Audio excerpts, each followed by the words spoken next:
com suas incapacidades, Deus escolhe para ser um representante e libertar o povo do Egito. Pois bem,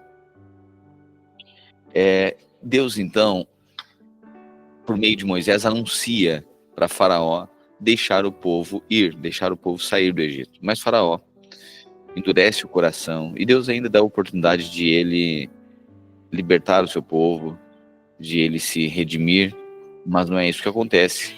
Ele mente muitas vezes, dizendo que vai libertar e não liberta. E aí a gente viu a tentação, né, do mundo sempre Satanás muitas vezes resiste em deixar qualquer um ser salvo, né? Não quer que ninguém seja salvo. E depois a gente viu um processo ali de Faraó dizendo, olha, então vão os homens, mas deixa as mulheres e as crianças. Deixem então as crianças, depois deixem os gados, deixem as suas posses. Depois ele diz assim, vão, mas não vão muito longe. Então sempre essa atração do mundo, né? Tentando com que o povo de Deus fique no Egito, ok? Acontece que Faraó, a gente leu ontem, ou melhor, Moisés, ele usa uma expressão que é muito marcante nesses últimos capítulos aqui, que é não ficará nenhuma unha no Egito. Então isso é uma apropriação da palavra e da promessa de Deus. Não ficará nenhuma unha no Egito. Aquilo que Deus prometeu, a liberdade que Deus concedeu, a gente precisa se apropriar e dizer, não vai ficar nenhuma unha no Egito, não vai ficar nenhum dos meus parentes perdidos, não vai ficar ninguém para trás. Também se aproprie disso e creia nisso. Pois bem, com o endurecimento do coração de Faraó, não libertando o povo, Deus então começa a enviar uma série de pragas para a terra, para que Faraó então deixasse o povo sair. E aí, Deus envia então, no capítulo, a gente leu ali no capítulo 6, melhor, 7, a primeira praga são as águas se tornando em sangue. E aí é interessante porque Deus não inicia a primeira praga, ela não é diretamente sobre os egípcios. A primeira praga revela a misericórdia de Deus, porque Deus não feriu diretamente os egípcios. Deus feriu as águas. As águas se tornaram em sangue. Então começa a ficar Deus provocando o Egito ficando desconfortável, né? Causando incômodo, né? Então a primeira praga também dizia a respeito, era Deus ferindo as águas do Nilo, e o Nilo era muito sagrado para os egípcios e para os seus deuses. Os deuses egípcios sempre se atribuía aos deuses egípcios essa capacidade de produzir que o Nilo, então ele que o principal rio do Egito, né? Então é ele que banhava, ele era o sinônimo de vida, e Deus então vingando os deuses egípcios, Deus agora emitindo juízo e fazendo com que a fé desse povo dos egípcios nos seus deuses, esses deuses fossem impotentes frente àquilo que Deus estava provocando. Mas Deus prioritariamente, Deus é muito misericordioso, porque ele envia juízo para a terra, ele fere as águas, mas não propriamente ou primeiramente os egípcios. Depois, Deus envia uma praga de rãs também. E aí a gente vai ver que essa praga também não feriu ninguém. A praga de rã não feriu ninguém, só que tornou desconfortável. Então, águas em sangue, agora as rãs, isso apontava para o desconforto no mundo, sabe? Tem a vida no mundo, é isso que acontece, né? Muitas vezes ela é gostosa no início, ela é atrativa, é atraente, é sedutora, mas com o passar do tempo vai ficando desconfortável por conta do pecado. Então, depois Deus envia a praga de piolhos, né? Ou de besouros, ou outras versões vai dizer de mosquitos. A questão é que o pó da terra virou em piolho.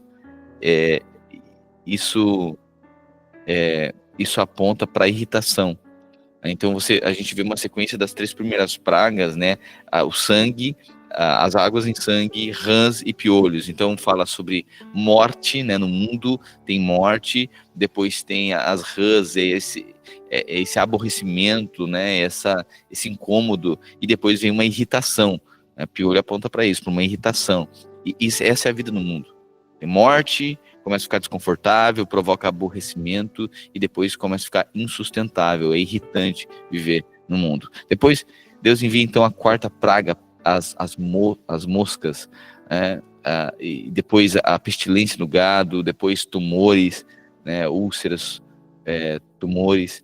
Depois, Deus envia a sétima praga, a chuva de pedras, né, destruindo todo o Egito. Depois, gafanhotos. Então, assim, é interessante que Deus começou a ferir agora o Egito, e não deixaram esses gafanhotos, quando eles sentam, eles comem, né, a vegetação, eles comem os frutos, comem as árvores frutíferas. Então, era Deus agora vingando e não deixando nada de alimento no Egito, né? E depois, Deus envia então trevas, a nona praga no mundo, no Egito, né, que tipifica o mundo, é trevas. Então, a partir a pessoa vai vivendo a vida no mundo, no Egito, vai ficando desconfortável, e depois a pessoa está em profundas trevas. Tudo, eu faço essas considerações aqui para a gente entender que tudo que Deus fez apontava, tem um sentido simbólico, né? É um símbolo de um princípio, é Deus sendo pedagógico, né? Mostrando, intervindo, mostrando como que é viver no mundo. Pois bem, aí Faraó ainda endureceu o coração.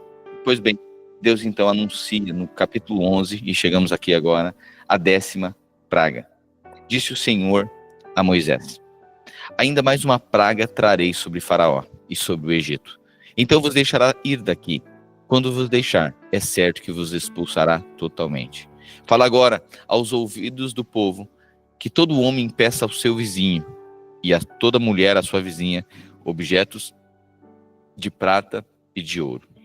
E o Senhor fez que o seu povo encontrasse favor da parte dos egípcios. Olha só, o Senhor concedeu favor. Também o homem Moisés era muito famoso na terra do Egito, aos olhos dos oficiais de Faraó e aos olhos do povo. Moisés disse: assim diz o Senhor, cerca da meia-noite passarei pelo meio do Egito. Cerca da meia-noite passarei pelo meio do Egito. E todo primogênito da terra morrerá. E todo primogênito da terra morrerá. Desde o primogênito de Faraó, que se assenta no seu trono, até o primogênito da serva que está junto a Mó, e todo primogênito dos animais. Haverá grande clamor em toda a terra do Egito, qual nunca houve nem jamais haverá. Porém, contra nenhum dos filhos de Israel, desde os homens até os animais, nem ainda um cão rosnará, para que saibais que o Senhor fez distinção entre os egípcios e os israelitas. É importante mencionar aqui que agora Deus está vingando a morte dos meninos hebreus. Você lembra que quando Faraó sabe, né, do nascimento de um tal de libertador, emite um decreto, e também, né, pelo crescimento aí pela multiplicação e o avanço e o crescimento, a fecundidade do povo hebreu, ele manda matar os meninos de 2 anos para baixo. Chegou o tempo de Deus vingar agora. Agora Deus vai vingar, e todo primogênito do Egito será morto. Assim como os meninos hebreus, 2 anos para baixo, foram mortos, houve uma matança muito grande. Deus agora vinga, trazendo morte sobre todo o primogênito dos egípcios. E aí, ele continua dizendo assim, 6. Haverá grande clamor em toda a terra do Egito, qual nunca houve nem jamais haverá. Porém, contra nenhum dos filhos de Israel, desde os homens até os animais, nem ainda um cão rosnará, para que saibais que o Senhor fez distinção entre os egípcios e os israelitas. Então todos estes teus oficiais descerão a mim e se inclinarão perante mim, dizendo: sai tu e todo o povo que te segue. E depois disso sairei. E ardendo em ira, se retirou da presença de Faraó. Então disse o Senhor a Moisés: Faraó não nos ouvirá, porque as minhas maravilhas para que as minhas maravilhas se multipliquem na terra do Egito. Moisés e Arão fizeram todas essas maravilhas perante Faraó, mas o Senhor endureceu o coração de Faraó, que não permitiu que saíssem.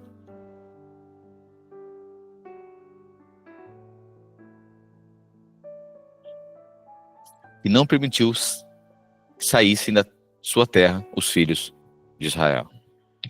Capítulo 12. Disse o Senhor a Moisés e a Arão na terra do Egito: este mês vos será o principal dos meses. Aqui, agora, né, o capítulo 12 de Êxodo aqui é um dos capítulos mais emblemáticos do Velho Testamento e significativo para nós, né, a instituição da Páscoa, né, isso, preste bem atenção nos detalhes aqui, né, dessa cena que acontece, porque ela é cheia de significados. Disse o Senhor a Moisés e Arão na terra do Egito: este mês vos será o principal dos meses, será o primeiro mês do ano.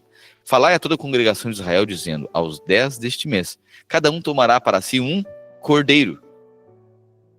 Cordeiro, então já sublinha aí, cordeiro. Por isso que, quando João Batista viu Jesus chegando no Jordão para ser batizado, João Batista declara: eis o cordeiro que tira o pecado do mundo.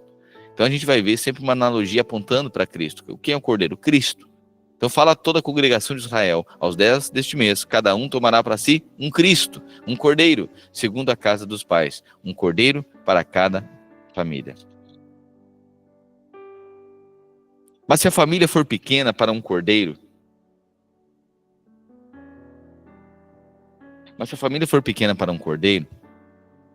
ele então convidará o seu vizinho mais próximo, conforme o número das almas, conforme o que cada um puder comer. Por aí calculareis quantos bastem para o cordeiro. O cordeiro será sem defeito. Por quê? Apontava para Cristo. Cristo não pecou. Então Cristo é o cordeiro sem defeito. O Cristo, o cordeiro que não tem pecado. Cordeiro imaculado, sem mácula, sem defeito. Macho de 1 ano. Pastor, por que macho de 1 ano? Deveria ser novo. Deveria não ter sido utilizado para outro fim. Exclusivo. Macho de 1 ano. Então, um cordeiro novo, ele não foi testado, utilizado para outra coisa. Então, sem defeito, macho de 1 ano. Podereis tomar um cordeiro ou um cabrito. E guardareis até o 14º dia deste mês. E todo o ajuntamento da congregação de Israel o imolará no crepúsculo da tarde. Então aqui, interessante, porque e todo o ajuntamento da congregação de Israel o imolará. Então esse aspecto do cordeiro morrendo diz respeito à inclusão, né, dos pecados em Cristo. Todo ajuntamento vai molar o cordeiro. Então, na verdade, é o pecado da humanidade que mata Jesus. Foi o meu e o seu pecado que matou Jesus na cruz. Ele se entregou em favor de nós. O nosso pecado estava sobre ele. Pelas suas pisaduras, Isaías diz que nós fomos sarados. Então, todo o ajuntamento da congregação de Israel o imolará. Então, os nossos pecados, o pecado da humanidade, estava sendo incluído em Cristo. E a morte de Jesus, ela é inclusiva e substitutiva. Anote isso. Quando fala sobre o ajuntamento da congregação de Israel, está falando sobre uma inclusão. Os nossos pecados estavam sendo incluídos em Cristo. E a redenção, agora estava acontecendo a partir de Cristo, estava substituindo. Então a morte de Cristo, ela é inclusiva e substitutiva. Tomarão do sangue e porão em ambas as ombreiras e na verga da porta. Nos umbrais, né, da porta, nas vigas, nas casas em que o comerem. Então o sangue, olha só, o sangue deveria ser aplicado nos umbrais, nos marcos da porta da casa. Isso aponta para a nossa vida. O sangue, o sacrifício de Cristo precisa ser aplicado na nossa vida. Aplicar o sangue, crer no sangue, confessar a palavra.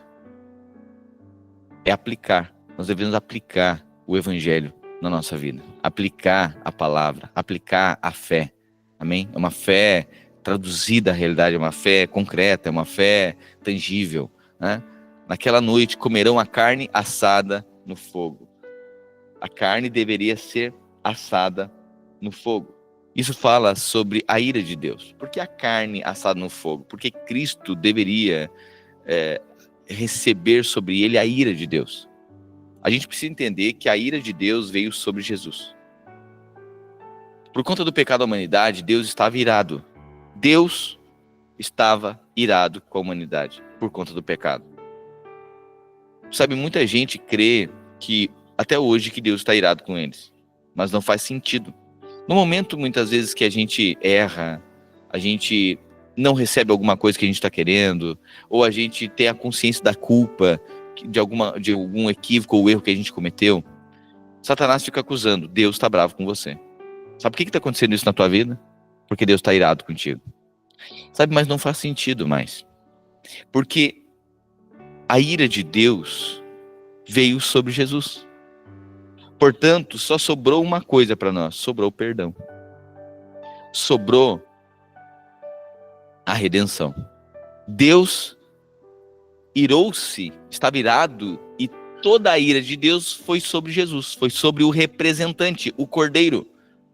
Isso diz respeito a hoje, eu e você termos convicção de que Deus não está mais irado conosco.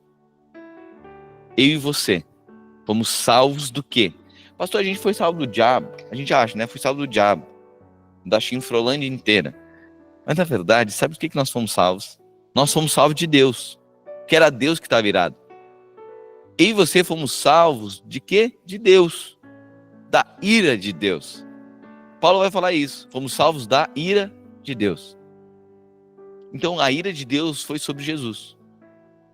Ah, pastor, eu já sei isso. Pois é, mas no dia mal, no dia que a gente está acusado e condenado, a gente acha que Deus está bravo conosco. Isso, e o que nós estamos passando é penitência, é culpa, é juízo de Deus. O juízo de Deus já veio sobre Cristo. Pastor, tem juízo para minha vida? Já veio sobre Cristo. Para sua vida não tem. Não há mais. Por isso que Paulo diz, nenhuma condenação há para aqueles que estão em Cristo Jesus. Não há mais juízo para aqueles que estão debaixo do sangue. Você foi lavado pelo sangue de Cristo Jesus. Você aplicou, o sangue foi aplicado. Tem um representante, o Cordeiro. O Cordeiro, o sangue do Cordeiro. Ele bloqueia o juízo. Não existe mais juízo sobre a sua vida. Você precisa crer no poder que há no sangue de Jesus. Por isso que nós cristãos, né, a gente fala, há poder no sangue de Jesus. O poder do sangue de Jesus é para nos livrar do juízo, da ira de Deus. A ira de Deus já veio e veio sobre o Cordeiro, veio sobre Cristo. Por isso que Cristo, agora o Cordeiro deveria ser comido, a carne dele deveria ser assada no fogo. Isso aponta para as aflições, a ira de Deus sobre Cristo. Carne assada no fogo. Era o juízo que viria sobre nós. Nós receberíamos esse juízo, seríamos mortos. Mas comerão a carne de Cristo, foi testada, foi assada, o juízo. Eu quero ir. Fala, Duda, onde que você quer ir? Mais profundo na palavra de Deus, aleluia. A carne assada no fogo, ela deveria ser comida com pães sem fermento. Com pães asmos, né? Ou pães sem fermento. E aí, a gente vai ver que o fermento na palavra de Deus aponta para o pecado. O fermento na palavra de Deus aponta para o pecado e é mistura. Você sabe que um pão ele cresce, o fermento faz isso, né? Ele traz um monte de aparência e não realidade. Olha o tamanho de um cacetinho, né? Olha o tamanho de um pão d'água. Aí a gente acha que tudo aquilo é massa? Não. É aparência, ele tem muita aparência. Você vai ver, pela proporção dele, parece que ele pesa muito mais do que ele pesa. Por quê? Porque tem fermento. O fermento leveda. O fermento aponta para o pecado. É cheio de aparência, mas não tem realidade. Pães Os pães, o cordeiro deveria ser comido assado, a sua carne assada no fogo, com pães cheios de realidade, porque Cristo é o pão cheio de realidade. Ele diz: eu sou o caminho, eu sou a verdade. Sua tradução da realidade, da verdade e a vida.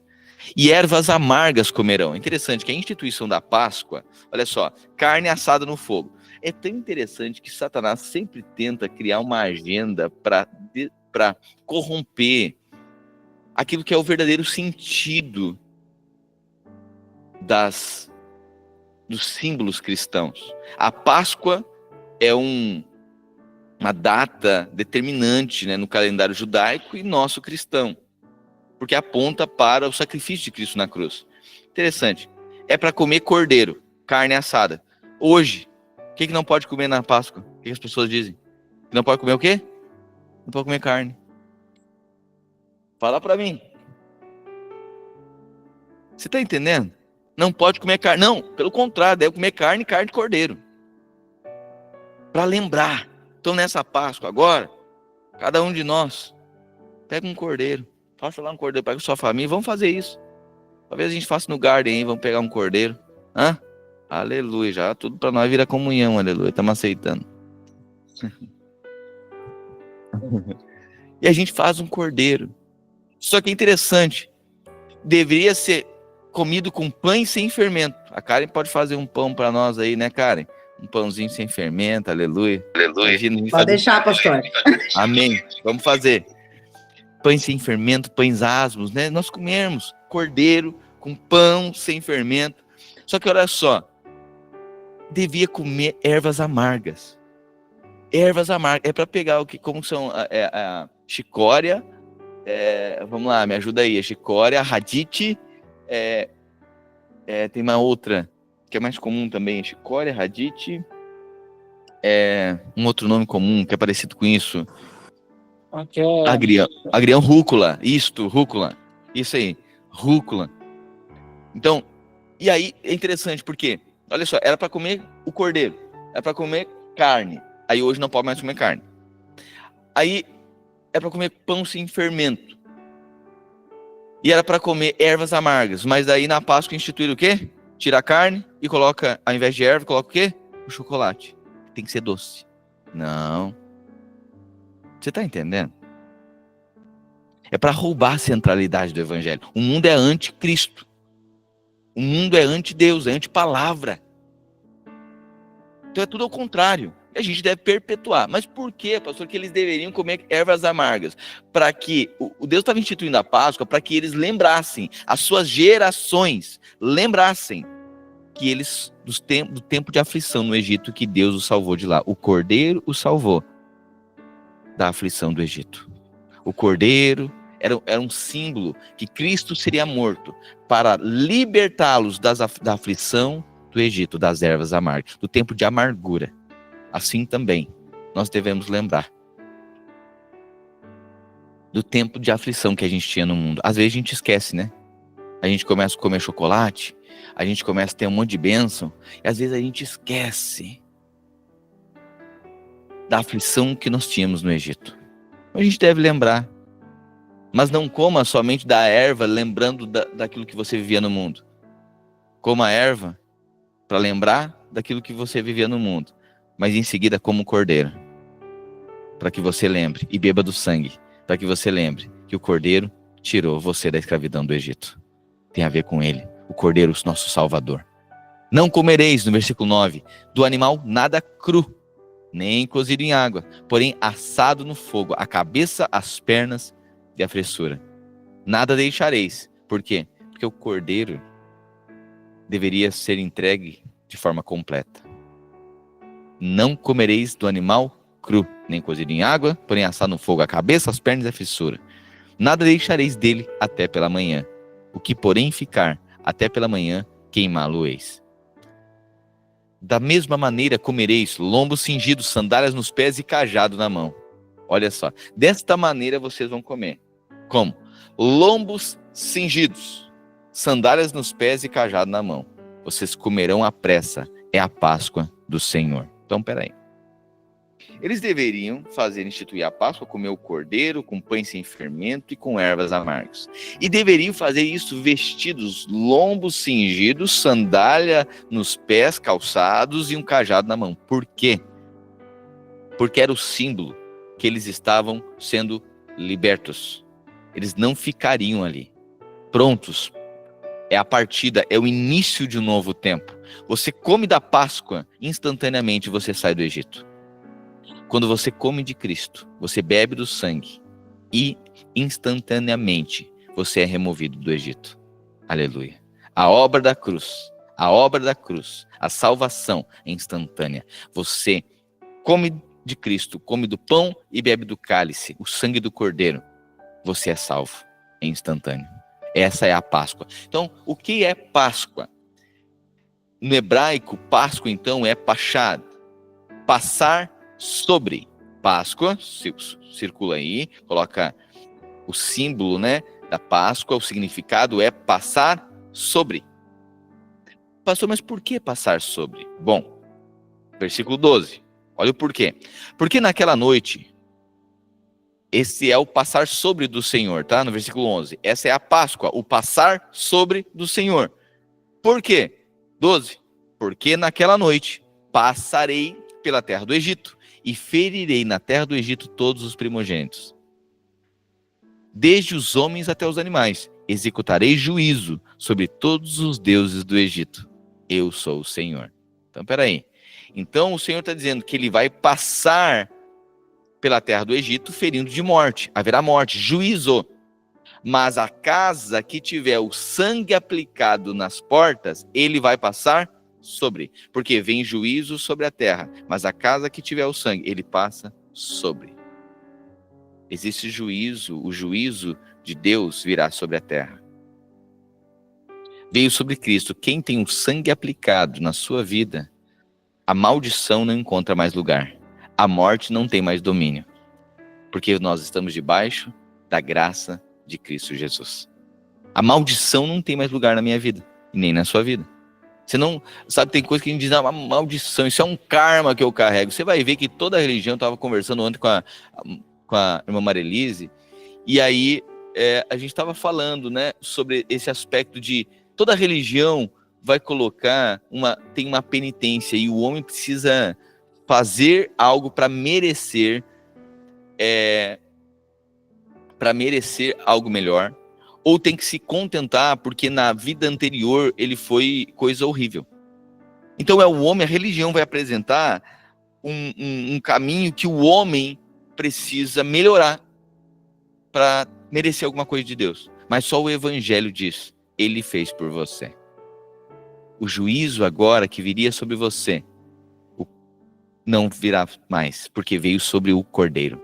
Então, a maldição que iria pegar você, a maldição que estava sobre a sua família, é até o anjo da morte ver o sinal na sua casa. Se você aplicou sangue na sua casa, se tem um salvo dentro dessa casa, esse salvo, aí você diz, pastor, e a minha família? Bom, tem algum representante que passou o sangue? Você vai dizer, tem, eu sou crente. Se você passou o sangue aí, você e a sua casa serão alcançados pelo favor de Deus. Amém? Porque eram salvos todos aqueles que estavam na casa. Isso é um símbolo, é profético. Todos aqueles que estão debaixo do sangue. Sabe, e meus filhos, pastor, eles estão debaixo do sangue. A maldição não virá sobre eles. Eles estão debaixo do sangue. Creia nisso. A bênção do Senhor. Olha a loucura da cruz. Olha o favor de Deus. Lombo cingido, sandálias nos pés, cajado na mão. Vocês comerão a Páscoa do Senhor. Porque naquela noite passarei na terra do Egito e ferirei na terra do Egito todos os primogênitos, desde os homens até os animais. Executarei juízo sobre todos os deuses do Egito. Eu sou o Senhor. O sangue vos será por sinal nas casas em que estiverdes. Quando eu vir o sangue, passarei por vós. Quando eu vir o sangue, passarei. Nesse passarei aí, sublinha, coloca igual, Páscoa. Quando eu vir o sangue, Páscoa por vós. E não haverá entre vós praga destruidora quando eu ferir a terra do Egito. Este dia vos será por memorial. E celebrareis com solenidade ao Senhor nas vossas gerações, e celebrareis por estatuto perpétuo. 7 dias comereis pães asmos. Logo no primeiro dia tirareis o fermento das vossas casas, pois qualquer que comer coisa levedada, desde o primeiro dia até o 7º dia, essa pessoa será eliminada de Israel. Ao primeiro dia haverá para vós outros santa assembleia. Também ao 7º dia tereis santa assembleia. Nenhuma obra se fará nele, exceto o que diz respeito ao comer, somente isto podereis fazer. Guardai, pois, a festa dos pães asmos, porque nesse mesmo dia tirei das vossas hostes da terra do Egito. Portanto, guardareis esse dia nas vossas gerações por estatuto perpétuo. Desde o dia 14 do primeiro mês, à tarde, comereis pães sem fermento, até a tarde do dia 21 do mesmo mês. Por 7 dias não se ache nenhum fermento nas vossas casas, porque qualquer que comer pão levedado será eliminado da congregação de Israel, tanto peregrino como natural da terra. Nenhuma coisa levedada comereis, em todas as vossas habitações comereis pães sem fermento. Chamou, pois, Moisés todos os anciãos de Israel e lhes disse: escolhei e tomai cordeiros segundo as vossas famílias, e imolai a Páscoa. Tomai um molho de sopo, molhai-o no sangue que estiver na bacia e marcai o marco, a verga da porta e suas ombreiras com o sangue que estiver na bacia. Nenhum de vós saia da porta da sua casa até pela manhã. Todos precisam ficar debaixo do sangue. Porque o Senhor passará para ferir os egípcios. Quando vir, porém, o sangue da verga da porta e em ambas as ombreiras, passará o Senhor aquela porta e não permitirá ao destruidor que entre em vossas casas para vos ferir. Guardai, pois, isso por estatuto para vós outros e para vossos filhos para sempre. E uma vez dentro da terra que o Senhor vos dará, como tem dito, observai este ritual. Quando vossos filhos vos perguntarem: que ritual é esse, pai? Agora na Páscoa, né? A gente vai daqui 2 meses, né? Teremos a Páscoa. Aí pergunto: mas por que a Páscoa? Aí tem gente que explica: a Páscoa do coelho. É claro, o coelho morreu na cruz e aí o coelho chocou 2 ovos de chocolate. Sim, faz sentido, né? Coelho colocar chocolate, chocar uns 2 ovos de chocolate que morreu na cruz. Tudo bem certinho. Quando os vossos filhos perguntarem, sabe, eu fico muito incomodado com isso. Oh Deus, como o mundo rouba a glória de Deus. E sabe, tem crente que acha isso bonito. Pastor, mas ele não pode comer chocolate? Pode comer chocolate, pode se entupir de chocolate.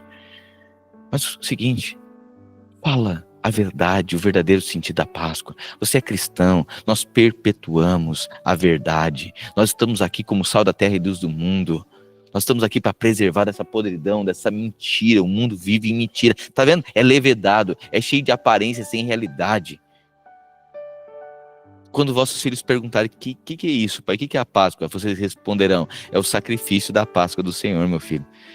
A Páscoa, o anjo da morte que passou por cima das casas dos filhos de Israel no Egito, quando feriu os egípcios e livrou das nossas casas. Então o povo se inclinou e adorou. Quando seu filho perguntar: o que é a Páscoa, pai? Sabe o que é a Páscoa, filho? É que todos nós iríamos morrer, meu filho. Mas Deus enviou um cordeiro. É Jesus. E ele morreu pelos nossos pecados. E filho, a nossa família ia ser toda destruída. Nós teria maldição sobre a nossa vida. Mas porque recebemos Cristo Jesus, o Cordeiro, no nosso coração, aplicamos o sangue que foi vertido na cruz do Calvário sobre a nossa vida, nós fomos salvos. E nós viveremos com Ele para sempre. Nós fomos libertos do mundo, libertos do Egito. Sabe, fale da Páscoa. Fale do Cordeiro para os seus filhos. Anuncie a verdade, que seja um estatuto perpétuo. 28. E foram os filhos de Israel e fizeram isso, como o Senhor ordenara a Moisés e a Arão. E assim fizeram. Aconteceu que, à meia-noite, feriu o Senhor todos os primogênitos na terra do Egito, desde o primeiro de Faraó, que se assentava no seu trono, até o primogênito do cativo, que estava na enxovia, e todos os primogênitos dos animais. Levantou-se Faraó de noite, ele, todos os seus oficiais e todos os egípcios, e fez-se grande clamor no Egito, pois não havia casa em que não houvesse morto. Uau! Então, naquela mesma noite, Faraó chamou Moisés e Arão e lhes disse: levantai-vos, saí do meio do meu povo, tanto vós como os filhos de Israel, ide, serviu ao Senhor como tendes dito. Levai também convosco vossas ovelhas e vosso gado, como tendes dito, ide-vos embora e abençoai-me também a mim. Interessante que Faraó pede a benção. O sofrimento. Sabe, às vezes tem até o ímpio. Ele não quer aceitar e reconhecer Cristo Jesus, mas ele quer a benção, né? Ele fala assim, faz uma oração forte aí por mim. Ele faz assim, né? Ele não quer aplicar o sangue, mas ele quer a oração. Até Faraó está pedindo. Pede para esse teu Deus poderoso aí me abençoar também. Versículo 32. Leve os seus rebanhos como tinham dito, e abençoem a mim também. Os egípcios pressionavam o povo para que se apressassem em sair do país, dizendo: todos nós morreremos. Então o povo tomou a massa de pão, ainda sem fermento, e carregou nos ombros, nas amassadeiras, embrulhadas em suas roupas. Os israelitas obedeceram a ordem de Moisés e pediram aos egípcios objetos de prata e de ouro, bem como roupas. O Senhor concedeu ao povo uma disposição favorável da parte dos egípcios, de modo que lhes davam o que pediam. Uau! Deus concedeu favor. Você está vendo aqui a restituição, aqui, versículo 36, pode sublinhar aí, escreve: o tempo da restituição. O Senhor concedeu ao povo favor da parte dos egípcios, de modo que eles lhes davam aquilo que pediam. Assim, eles despojaram os egípcios. Uau! Restituição. Eles chegavam nas casas e pediam ouro, prata. E o medo era tanto, o pavor era tanto do ímpio, do egípcio, que ele entregava tudo que tinha. E disse: vão embora, vocês trouxeram tormento para nós. Os israelitas foram de Ramsés até Sucote. Havia cerca de 600 mil homens a pé, mulher e criança. Então imagina, se 600 mil homens a pé, mais a mulher, mais as crianças. Então tinha 2 milhões de pessoas para mais, que as famílias ainda eram grandes, né? Então estima-se aqui que mais de 2 milhões de pessoas. Grande multidão de estrangeiros de todo tipo seguiu com eles, além de grandes rebanhos, tanto de bois como de ovelhas e cabras. Interessante, que a promessa era para o povo de Deus, a promessa de salvação. Mas muitos povos que também, outros estrangeiros, gente que não era egípcio, que estavam escravizados também por causa da bênção de Deus para com seu povo, foram salvos também. Quem são esses estrangeiros? Bom, vamos lá. O Egito é o mundo, Faraó é Satanás. Promessa de salvação para todos aqueles que estão escravizados no mundo por Faraó. Ok? Existe uma promessa de redenção para o povo de Deus. Quem era o povo de Deus? Os hebreus. Quem são os hebreus? Os judeus. Ele veio para o que eram os seus. Os judeus. Mas tem mais gente na terra que não é judeu. Quem são esses? Os gentios, somos nós. Então estrangeiros foram salvos também. Deus enviou Jesus para os judeus. Mas a graça nos alcançou também. Nós éramos estrangeiros. A aliança. Somos gentios. Não, a aliança não era para nós. A salvação não era por nossa causa. Mas por Cristo Jesus. A aliança de Cristo Jesus, através de Cristo Jesus, se estendeu para nós também. Nós somos os estrangeiros metidos na multidão. Aleluia. Isso é muita graça. Grande multidão de estrangeiros de todo tipo seguiu com eles, além de grandes rebanhos, tanto de bois como de ovelhas e cabras. Com a massa que haviam trazido do Egito, fizeram pães sem fermento. A massa não tinha fermentado, pois eles foram expulsos do Egito e não tiveram tempo de preparar comida. Ora, o período que os israelitas viveram no Egito foi de 430 anos. Desde José, quando Jacó vai para o Egito, lembra disso? Quando encontrou José? Aí morre o faraó, morre José, depois morre todos os irmãos de José, e os próximos faraós não lembraram, não souberam mais quem eram os hebreus. E aí os hebreus ficaram lá. Pois bem, quando os hebreus se tornam um povo numeroso e grande, o faraó escraviza os hebreus. Quanto tempo eles ficaram na terra? 430 anos de escravidão.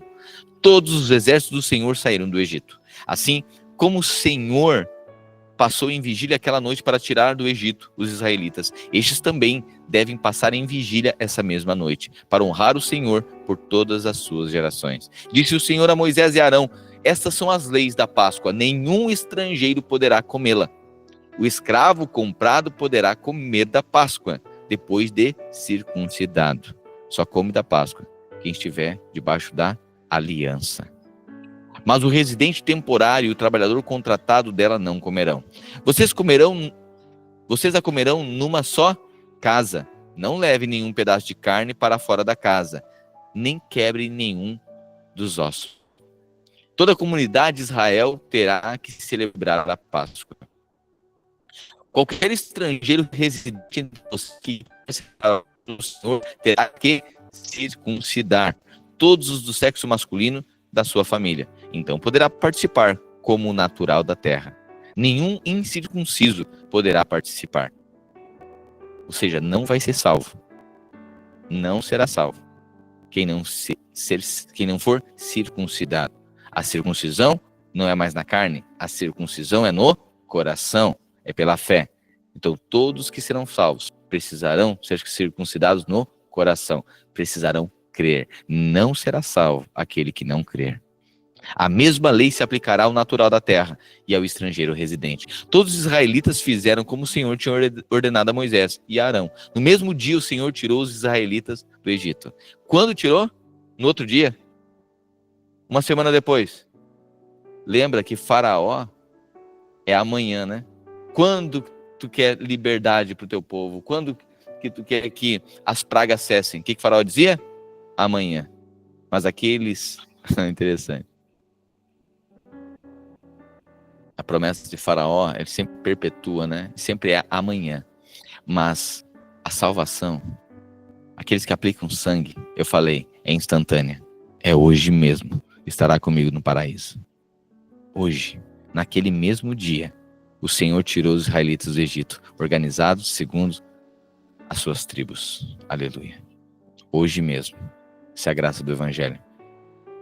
O Senhor disse a Moisés: consagre a mim todos os primogênitos. O primeiro filho israelita me pertence, não somente entre os homens, mas também entre os animais. Então disse Moisés ao povo: comemorem esse dia em que vocês saíram do Egito, da terra da escravidão, porque o Senhor os tirou dali com mão poderosa, não como nada fermentado. Neste dia do mês de Abibe, vocês estão saindo. Quando o Senhor os fizer entrar na terra dos cananeus, dos hititas, dos amorreus, dos heveus, dos jebuseus, terra que ele jurou aos seus antepassados que daria a vocês, terra onde manam leite e mel, vocês deverão celebrar essa cerimônia neste mesmo mês. Durante 7 dias, comam pão sem fermento, e no 7º dia, façam uma festa ao Senhor. Comam pão sem fermento durante os 7 dias. Não haja nada fermentado entre vocês, nem fermento algum dentro do seu território. Nesse dia, cada um dirá ao seu filho: assim faço pelo que o Senhor fez por mim quando eu saí do Egito. Isso lhe será como sinal em sua mão e memorial em sua testa, para que a lei do Senhor esteja em seus lábios, porque o Senhor o tirou do Egito com a mão poderosa. Pastor, a gente comemora a Páscoa uma vez por ano, né? Não, a gente comemora a Páscoa, nós estamos comemorando uma vez por semana, ao mínimo, ao menos. Cada GC, nós levantamos o pão e levantamos o sangue de Cristo. Nós celebramos a Páscoa do Senhor. Jesus disse: façam isso todas as vezes que reunirem em memória de mim. Façam em memória de mim. Lembrem da Páscoa. Você na sua casa, pegue o pão, pegue o vinho, pegue o sangue e compartilhe. Lembre da Páscoa, fomos salvos. Isto será como um sinal em sua mão e memorial em sua testa, para que a lei do Senhor esteja em seus lábios, porque o Senhor o tirou do Egito com mão poderosa. Cumpra essa determinação na época certa, de ano em ano. Depois que o Senhor os fizer entrar na terra dos cananeus e entregá-la a vocês, como jurou a vocês e a seus antepassados, separem para o Senhor o primeiro nascido de todo o ventre. Separem a primícia. Você está vendo? Deus requerendo o primeiro, para que eles entendessem, reconhecessem, lembrassem, perpetuassem que ele é o primeiro. Ele tem a primazia. A primícia é do Senhor. Todos os primeiros machos do seu rebanho, toda a primícia do rebanho pertence ao Senhor. Resgate com um cordeiro toda a primeira cria dos jumentos. Mas se não quiser resgatá-la, quebre o pescoço. lembra-se disso, até comentei, né? Agora no tempo de primícias. Olha só o que que Deus estava dizendo. Pegue um cordeiro, com um cordeiro, toda a primeira cria dos jumentos. Mas se não quiser resgatá-la, quebre o pescoço. Pastor, Deus quer minha oferta. Pastor, Deus quer o meu jumentinho. Não. Se não for para consagrar o Senhor como primeiro, ele não está pela oferta. Pode quebrar o pescoço da oferta. Ele quer o reconhecimento de que ele é o primeiro. Não é sobre a oferta, é sobre quem oferta. Você está entendendo?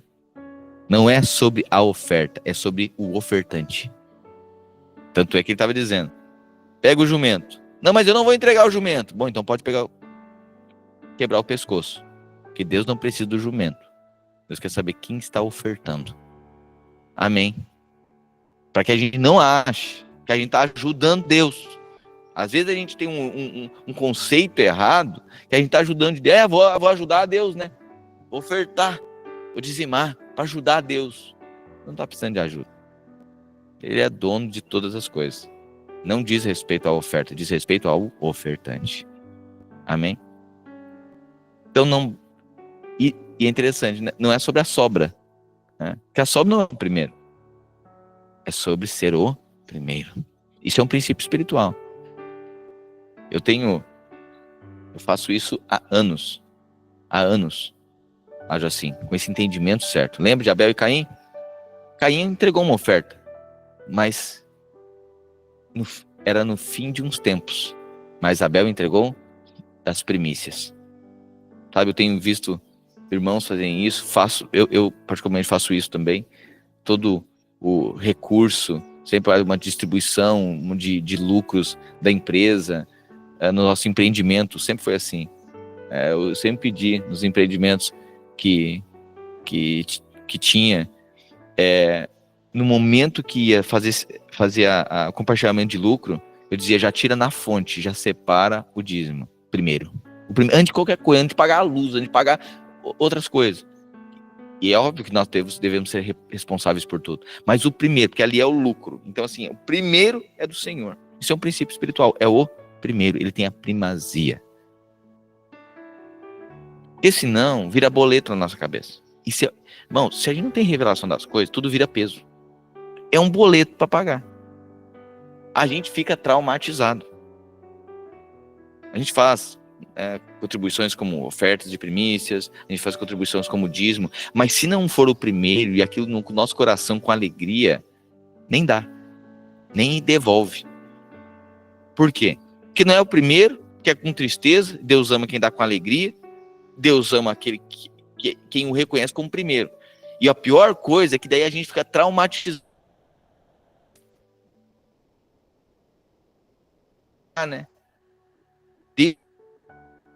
Depois é fazer as coisas na força, porque a gente não tem revelação disso.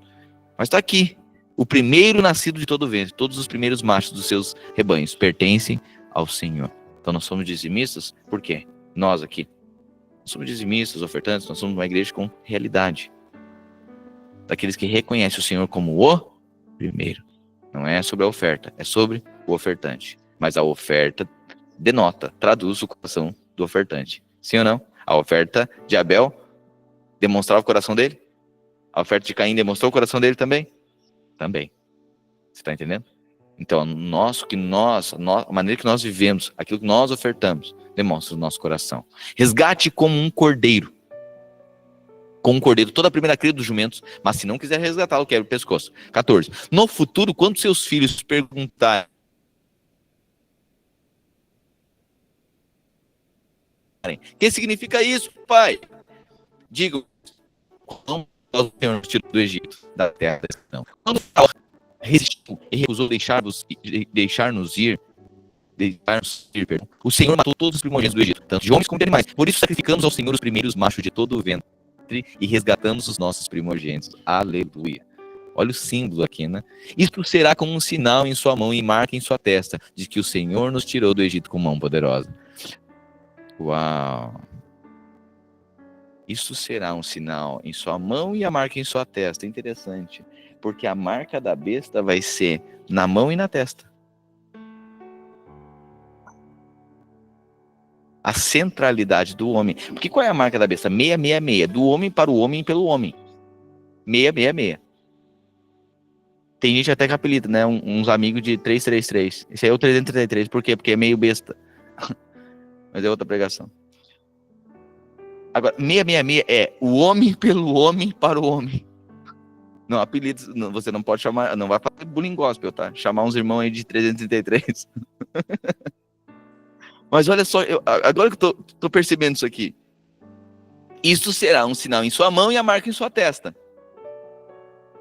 E 666 é o homem. Olha só, exatamente aquilo que Deus instituiu para o povo lembrar.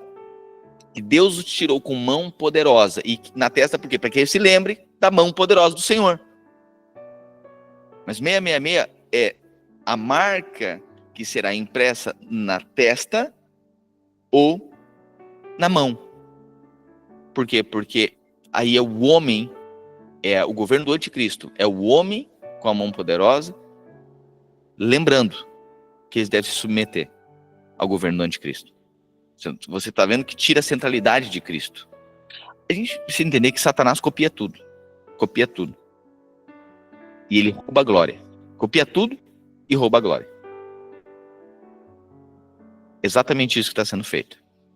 Que vai ser feito pelo anticristo. 17. Quando o faraó deixou sair o povo, Deus não o guiou pela rota da terra dos filisteus, embora este fosse o caminho mais curto. Uau. Pois disse, se eles se defrontarem com a guerra, talvez se arrependem e voltem para o Egito. Uau. Quando o faraó deixou sair o povo, Deus não o guiou pela rota da terra dos filisteus. Senão será liberto do Egito. Pelos caminhos convencionais. Ninguém será liberto por caminhos convencionais. Ninguém consegue ser liberto de um vício por caminhos convencionais. Ah, não, tem uma técnica, né, pra gente parar de fumar. Não tem técnica. Conversa com a dona Cléria. 40 anos chupando a chupeta do capiroto, né, dona Cléria? Tá por aí a dona Cléria? Horrível. Hã?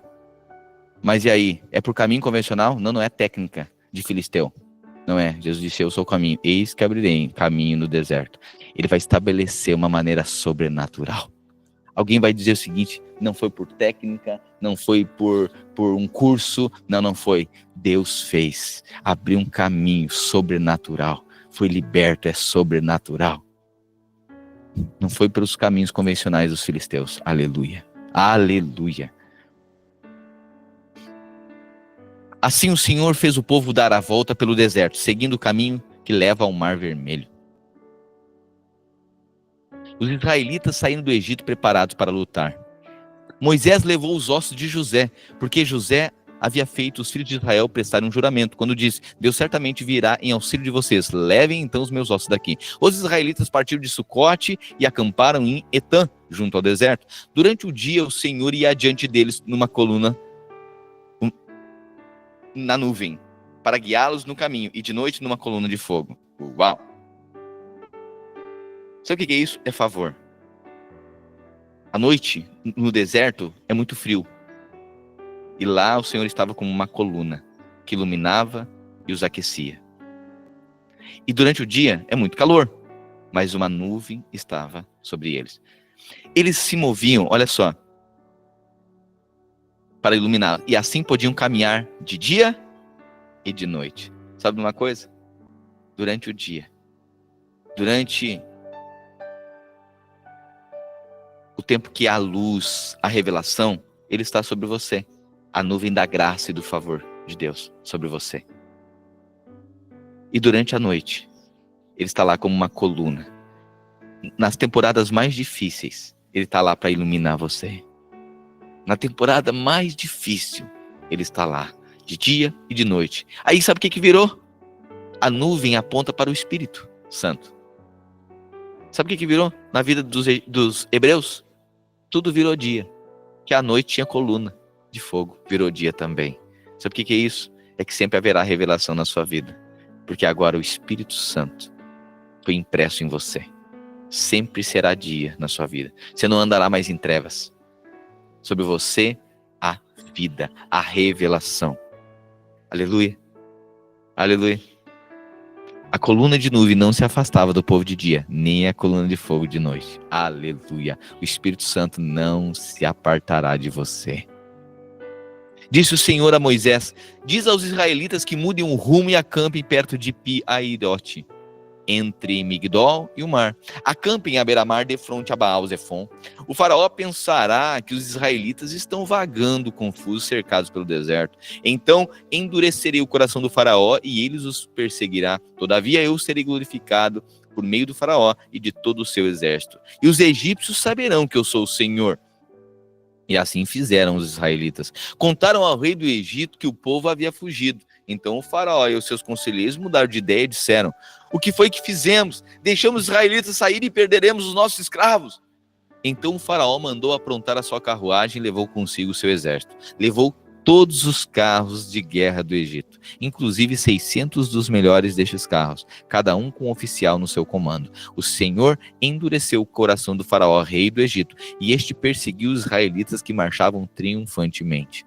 Sabe uma coisa? Às vezes já faz 2 anos que você virou crente, mas você percebe que tem tentação, que tem, sabe, perseguição de Satanás. Este é Faraó. Você já saiu do Egito, mas ele ainda quer matá-lo. Você já saiu do Egito, mas ele continua perseguindo você. Essa constância, né, de Faraó em perseguir e tentar nos escravizar. O Senhor endureceu o coração do faraó, rei do Egito, e este perseguiu os israelitas que marchavam triunfantemente. Os egípcios, com todos os cavalos e carros de guerra do faraó, os cavaleiros e infantaria, saíram em perseguição aos israelitas e os alcançaram perto, quando estavam acampados à beira-mar, perto de Pi-Airote, defronte de Baal-Zefon. Ao aproximar-se do faraó, os israelitas olharam e avistaram os egípcios que marchavam na direção deles. E aterrorizados clamavam ao Senhor. Disseram a Moisés: olha agora, meu Deus, o povo, meu Deus, tem uns crentes difíceis, né? Olha só, Deus já tinha livrado eles do Egito, mão poderosa de Deus, as pragas todas, eles viram isso, as pragas vindo sobre os egípcios, e eles, os hebreus, foram salvos. Eles viram todos os milagres feitos através de Moisés. Agora eles estão cheios de ouro, cheios de prata, saíram do Egito. Só que agora estão caminhando, e aí o faraó vem atrás deles. E eles olham para frente e tem o mar. E eles começam a reclamar, depois de tudo que Deus fez. Tipo a gente, Deus faz tanta coisa, e mesmo assim, de vez em quando, a gente dá umas murmuradas. Sim ou não? Se tem gente que murmura aí na sua casa, olha pro lado. Não tô brincando, não, olha não. Ô Leandro, tu olhou, Leandro? Não olha, Leandro. O Leandro olhou pro lado. Não, olha pro lado, Leandro.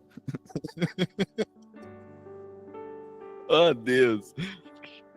Sabe, às vezes Deus faz tanta coisa pela gente. O marido faz tanta coisa, a mulher faz tanta coisa, aí a gente ainda reclama dela, Leandro. Oh, Deus. Fala, Deus. Ó, cara, é isso mesmo, pastor. É isso aí, tá vendo? Às vezes tem tanta bondade, tanta graça na nossa vida, e a gente reclama, murmura. Sabe, Deus abomina esse tipo de coisa, que a gente vai ver um pouquinho mais pra frente. Irmãos, murmuração impede de entrar na terra prometida. Murmuração não impede você ser salvo do Egito, mas murmuração impede você entrar na terra prometida. Uau! Dá para sair do Egito murmurando, mas não dá para entrar na terra do Egito murmurando. Na terra de Canaã murmurando, não.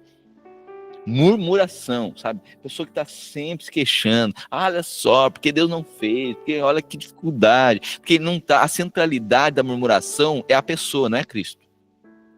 A murmuração é essa vitimização.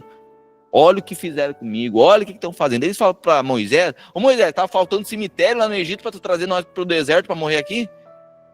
Tá entendendo? Depois de ver tudo que Deus está fazendo. Povo difícil, né, pastor? Tipo nós. Deus fez tanta coisa na nossa vida, e aí a gente passa agora por umas perseguições, a gente reclama. A gente murmura.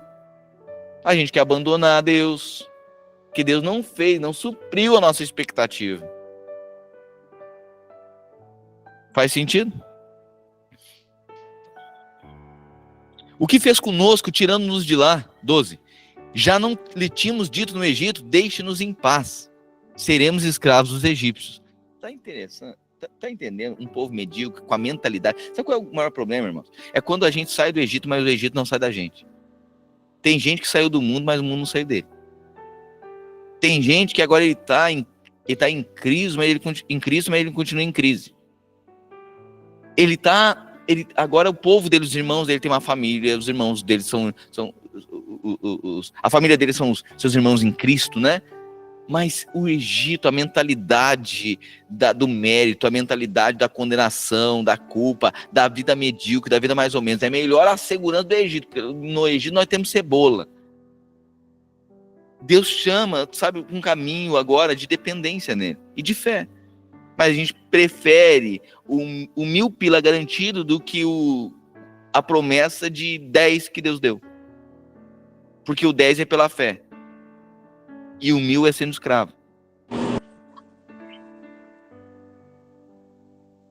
Esse o grande vai ser o teste da vida cristã.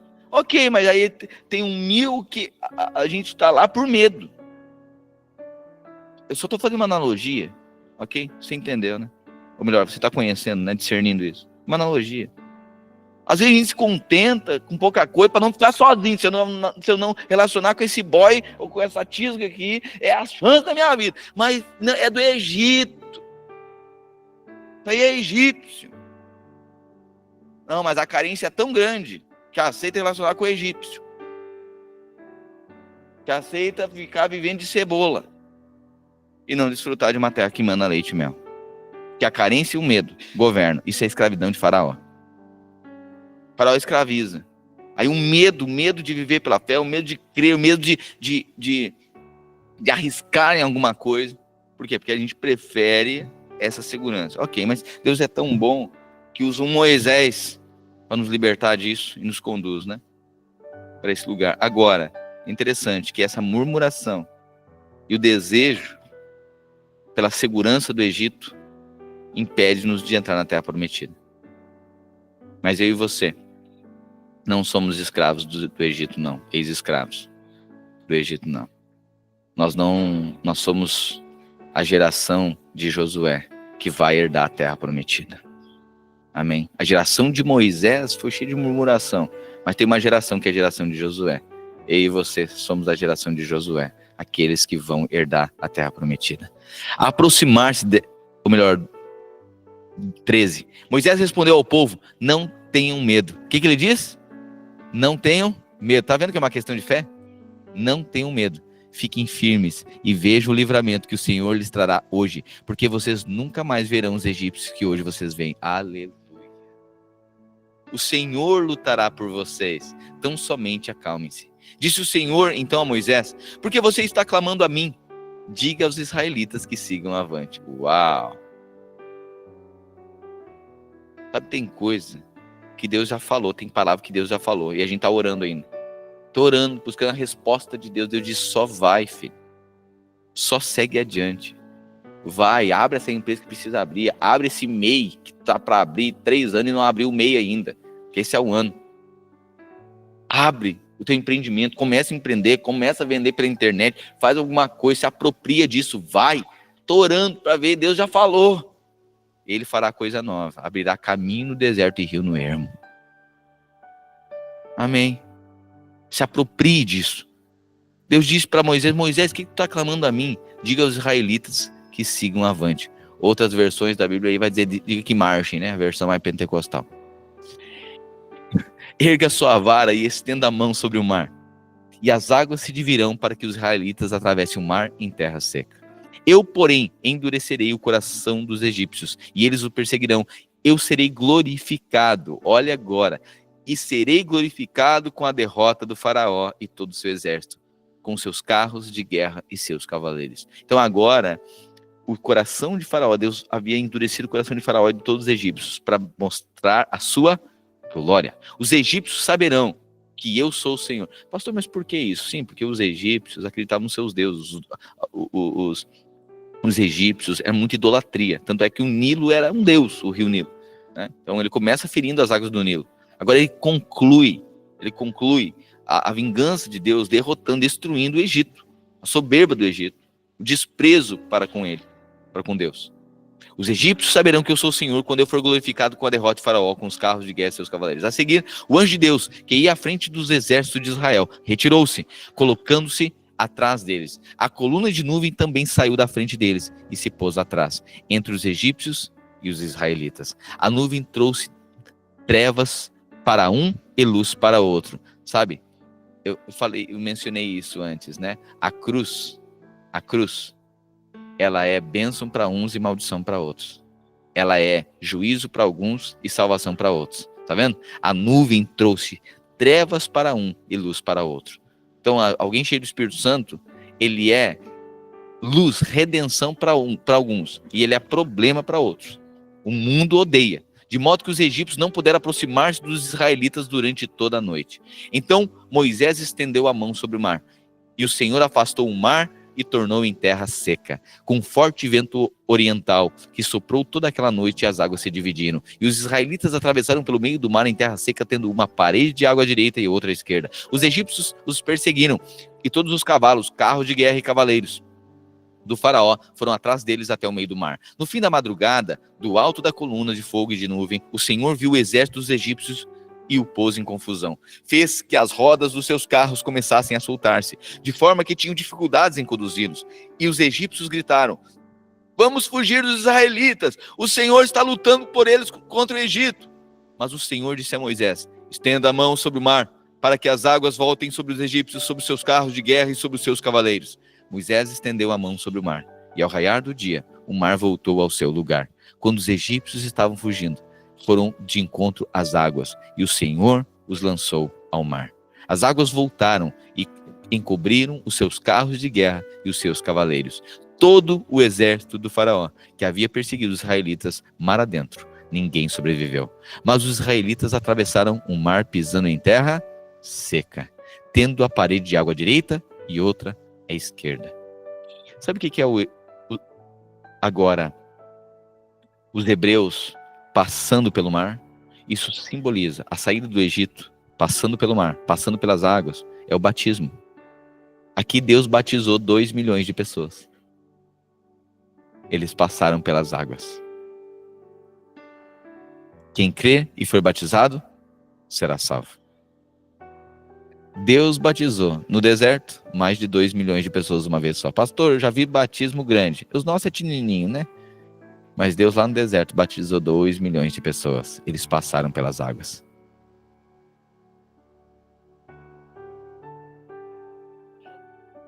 As águas que são condenação para o mundo, mas redenção para aqueles que se submetem e aplicam sobre si o sangue do Cordeiro. Israel viu o grande poder do Senhor contra os egípcios. Temeu ao Senhor e pôs nele a sua confiança, como também em Moisés, o seu servo. 15. Então Moisés e os israelitas entoaram este cântico ao Senhor. Agora tem uma canção, tá?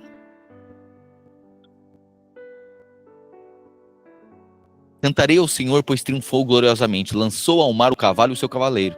O Senhor é a minha força e a minha canção. Ele é a minha salvação. Ele é o meu Deus e eu o louvarei.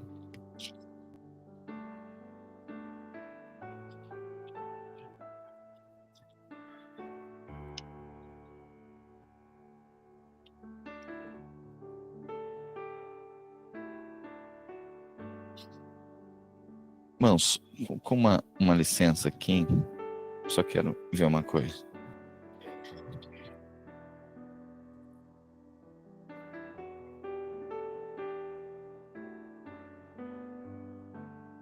Ok.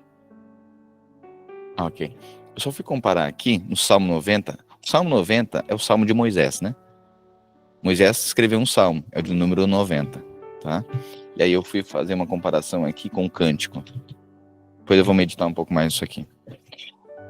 O Senhor é minha força e a minha canção. Ele é a minha salvação. O Senhor é a minha salvação. Ele é o meu Deus e eu o louvarei. É o Deus do meu Pai e eu o exaltarei. O Senhor é guerreiro. É o nome do Senhor. Ele lançou ao mar os carros de guerra e o exército do faraó. Os seus melhores oficiais afogaram-se no mar vermelho. As profundezas os encobriram como pedra e desceram ao fundo. Senhor, a tua mão direita foi majestosa em poder. Senhor, a tua mão direita despedaçou o inimigo. Em teu triunfo grandioso derrubaste teus adversários. Enviaste o teu furor flamejante que os consumiu como palha. Pelo forte sopro das tuas narinas, as águas se amontoaram. As águas turbulentas firmaram-se como muralha. As águas profundas congelaram-se no coração do mar. O inimigo se gloriava. Eu perseguirei, os alcançarei, dividirei o despojo e devorarei. Com a espada na mão os destruirei. Mas enviaste o teu sopro e o mar os encobriu. Afundaram-se como chumbo nas águas volumosas. Quem entre os deuses é semelhante a ti, Senhor? Quem é semelhante a ti? Majestoso em santidade, terrível em feitos gloriosos. Autor de maravilhas? Estendes a tua mão direita e a terra os engole. Com o teu amor conduzes o povo que resgataste. Com a tua força tu o levas à tua santa habitação. As nações ouvem e estremecem. Angústia se apodera do povo da Filístia. Os chefes de Edom ficam aterrorizados. Os poderosos de Moabe são tomados de tremor. O povo de Canaã esmorece. Terror e medo caem sobre eles. Pelo poder do teu braço ficam paralisados como pedra. Até que passe o teu povo, ó Senhor, até que passe o povo que tu compraste. Tu o farás entrar e plantarás no monte da tua herança. No lugar, ó Senhor, que fizeste para a tua habitação. Olha a promessa aqui, ó. Tá vendo no versículo 17? Tu o farás entrar, onde? Na terra prometida. E plantarás no monte da tua herança. Que monte da tua herança? No lugar, ó Senhor, que fizeste para a tua habitação. Monte Sião.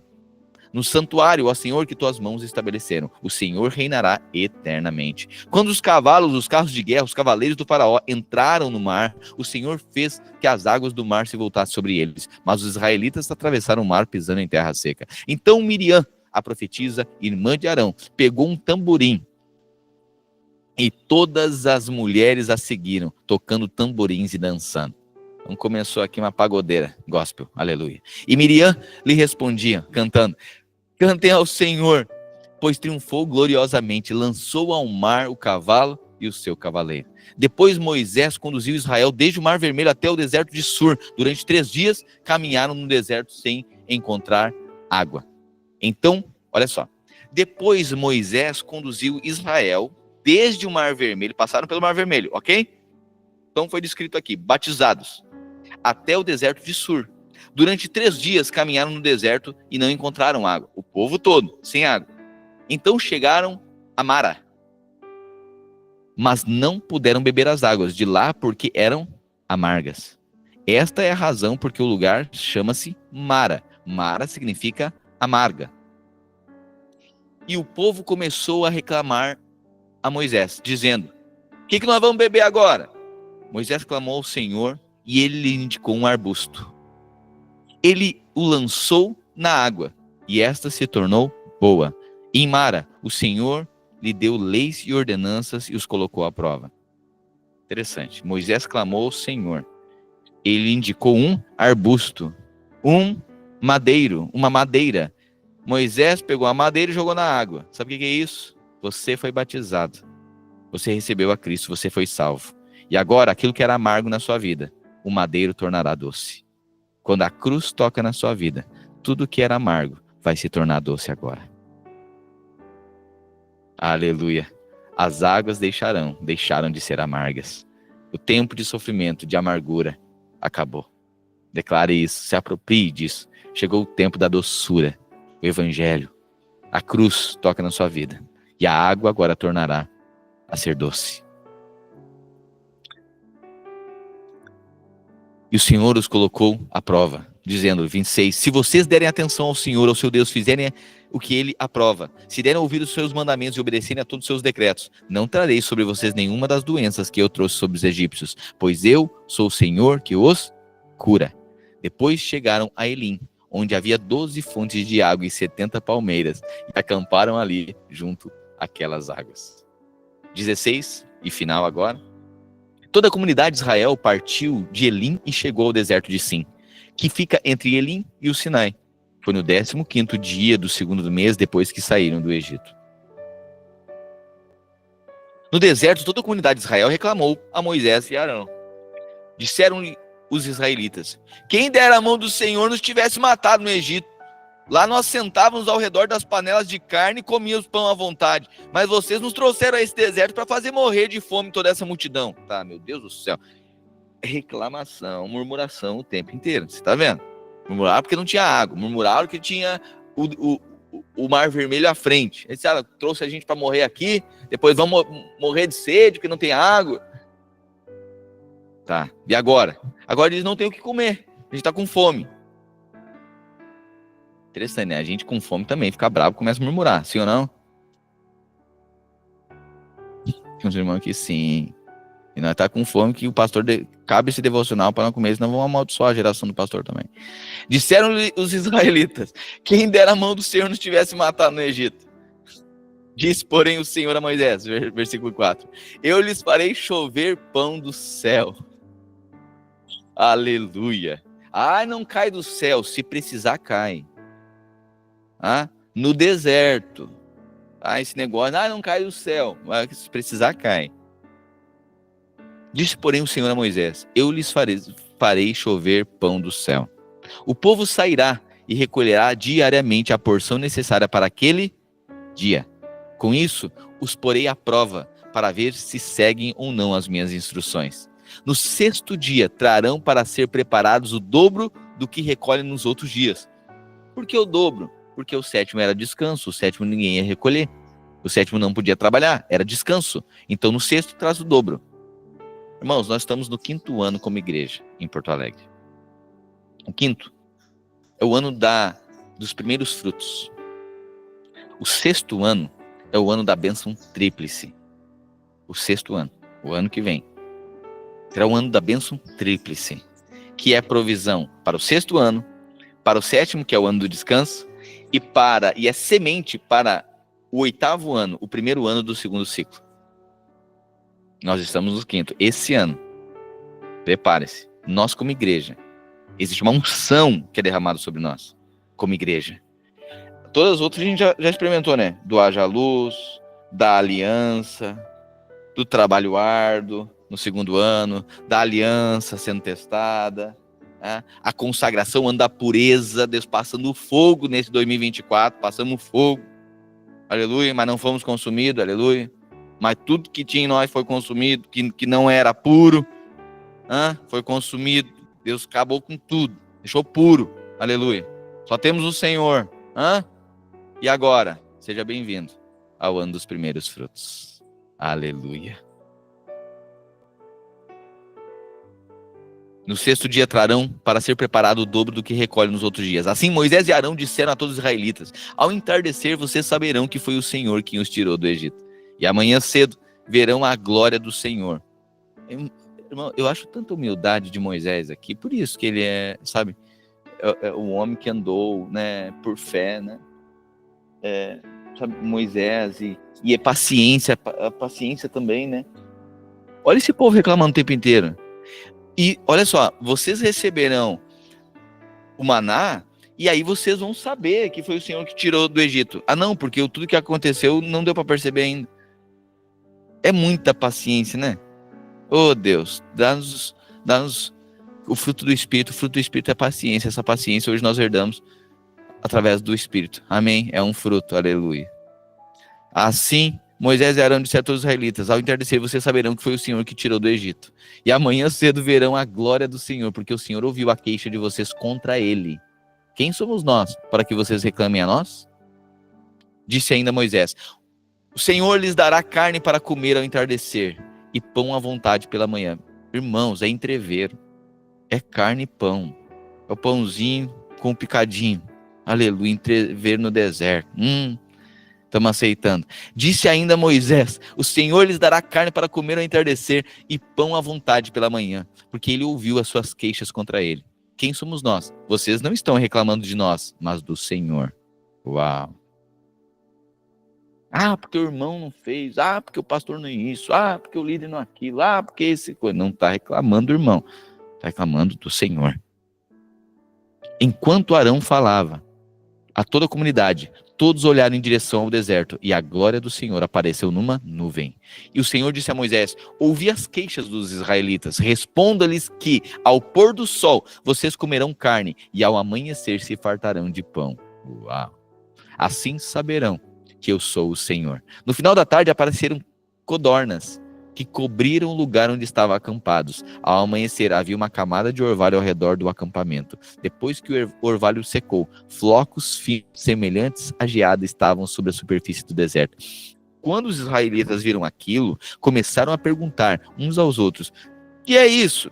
Pois não sabiam do que se tratava. Disse-lhe Moisés: este é o pão que o Senhor lhes deu para comer. Irmão, maná, uma farinha, quase um orvalho, uma farinhazinha, e eles recolhiam. Uau! Agora eu tô me dizendo uma coisa. O maná era para ser recolhido e comido no mesmo dia. Não era para ser estocado. O maná não podia ser estocado. Era todo dia. Pastor, mas por que não deveria estocar? Porque maná é para tempo de transição. Mas eles não iriam morar ali. Existe uma provisão que Deus dá. A gente diz o seguinte: ah, mas tá bom, vamos ficar por aqui. Não. Maná é para tempo de transição. Mas a promessa é a terra que vai emanar leite e mel. Que emana leite e mel. Amém. É a terra frutífera. É o lugar que vai plantar e vai dar muitos em abundância. Quando os israelitas viram aquilo, começaram a perguntar uns aos outros: que é isso? Pois não sabiam do que se tratava. Disse o Senhor a Moisés: este é o pão que o Senhor lhe deu para comer. Assim, ordenou o Senhor: cada chefe de família recolha o quanto precisar, um jarro para cada pessoa na sua tenda. Os israelitas fizeram como lhes fora dito. Alguns recolheram mais, outros menos. Quando mediram com o jarro, quem tinha recolhido muito não teve demais, e não faltou a quem tinha recolhido pouco. Uau! Cada um recolheu tanto quanto precisava. Ninguém deve guardar nada para a manhã seguinte, ordenou-lhe Moisés.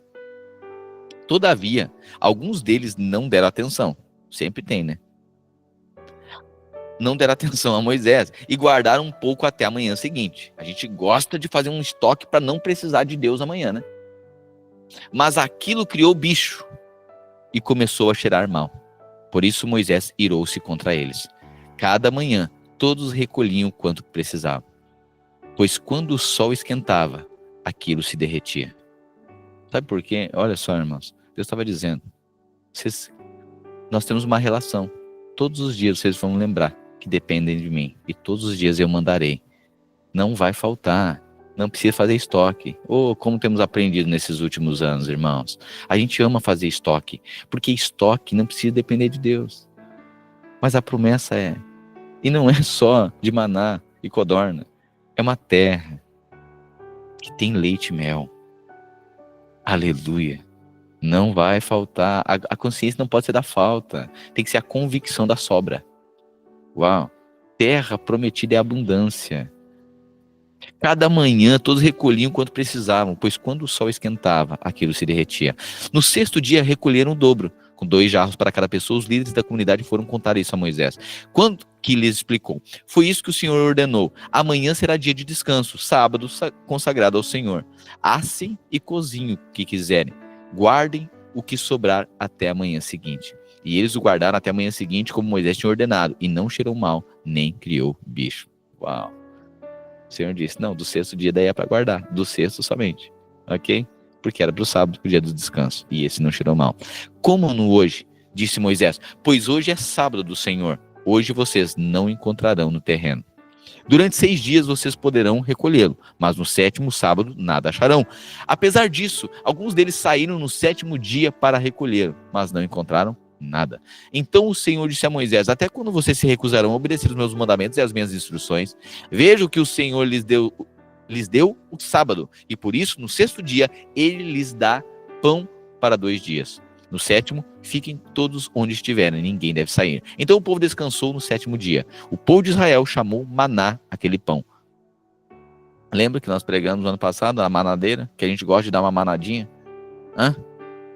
Era branco como a semente de coentro e tinha gosto de bolo de mel. Uau!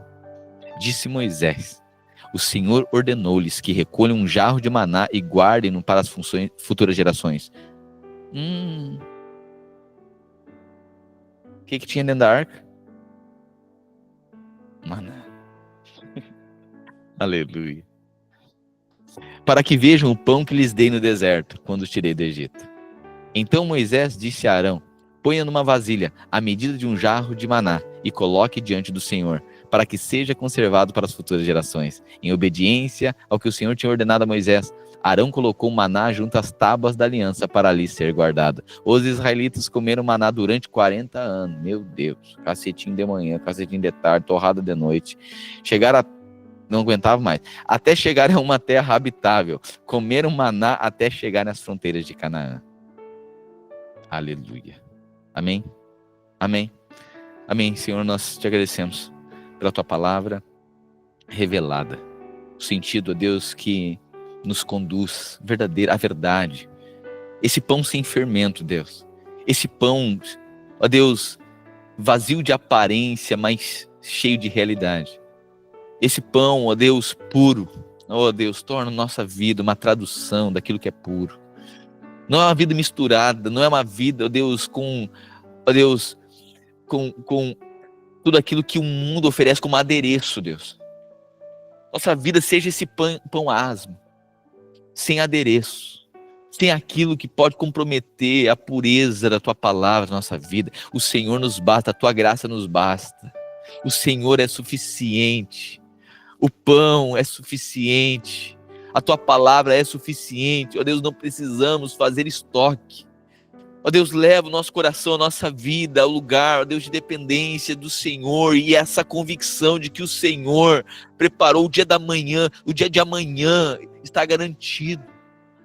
Amanhã está garantido todos os dias. A tua palavra, ó Deus, nos dá garantia, nos dá a convicção de uma vida repleta de favor. O teu favor está sobre nós, a tua nuvem, e se for noite, o Senhor vai colocar uma coluna de fogo, e durante o dia vai ser uma nuvem de glória. Sempre será dia para nós. Hoje nós podemos declarar, sempre será dia para nós. Mesmo que haja tempos de trevas, para nós será dia. Mesmo que há para muitos, ó Deus, densas trevas de perturbação, de confusão, mas para nós sempre será dia, sempre haverá revelação. O Senhor nos dará sempre revelação. Não andaremos em trevas, andaremos na tua luz, a tua palavra, lâmpada para os nossos pés e luz para o nosso caminho, é a tua palavra.